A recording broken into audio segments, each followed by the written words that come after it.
मंडळी, तुम्हा सर्वांचं स्वागत आहे माझ्या चॅनलमध्ये। चॅनलचं नाव सगळ्यांना माहितीच आहे, स्वाद सफरी कला। स्वाद आणि सफर बरोबर कलेची मजा आहे चॅनलमध्ये, तर लवकरात लवकर सबस्क्राईब करा। तर आज मी नुकताच चालू असणारा टॉपिक म्हणजे अर्ध तिकीट महिलांसाठी महाराष्ट्र बसमध्ये याच्यावर एक चित्र काढण्याचा प्रयत्न करणार आहे। व्यंगचित्र म्हणू शकता।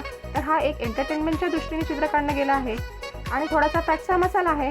तर महाराष्ट्रामध्ये किमान 1 ते 1.5 महिन्यापूर्वी अरेच्या थोडा उशीरच झाला ना व्हिडिओ बनवायला, ह्यावेळेस समजून घ्या बरं।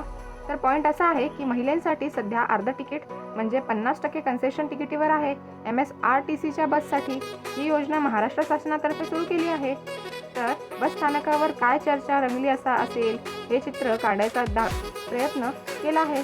तर एक बस आहे, त्यात निम्म्यापेक्षा जादा महिला आहेत। याचं कारण ही बातमी आहे की नेहमीच एवढी गर्दी असते, काय सांगता येत नाही। तर दुसरीकडे तिकीट काउंटरवर पण चर्चा चालू आहे।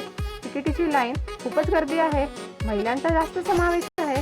पुरुष मंडळीचं म्हणणं आहे, काय बरे कशाची एवढी गर्दी केली। तर दुसरीकडनं आवाज येतो आहे महाराष्ट्र शासनाच्या तर्फे महिलेसाठी अर्ध तिकीट सांगितलं गेलं आहे। अरेच्छा, सुरू झालंय का ते तिकिटाचं अर्ध तिकीट? हो, तर सुरू झालं। बरं। तर दुसरीकडे समर वेकेशनला गावी जायला अर्ध तिकीट मिळेल म्हणून महिलांची बोलणं चालू आहे। तिकीट अर्ध झाला, प्रवास कमी किमतीत होईल। हो, तर बरं आहे ते, पण आधार कार्ड मागतायत बरं। बघूया। तेवढ्यात एक माणूस बस स्टेशनला येतो। अरेच्या, एवढी गर्दी बघून तो म्हणतो माझं तिकीट। अशी सगळी गर्दी घोटाळा या सगळ्या चित्रात काढण्याचा प्रयत्न केला आहे। जर तुम्हाला गडबड चर्चा किंवा बातमी आवडली असेल तर चॅनलला लाईक करा, सबस्क्राईब करा आणि शेअर करा आणि कमेंट करायला विसरू नका।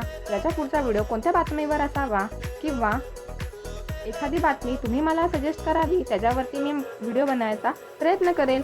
या प्रयत्नाला तुम्ही सबस्क्राईब, शेअर, लाईक करून प्रतिसाद देऊ शकता।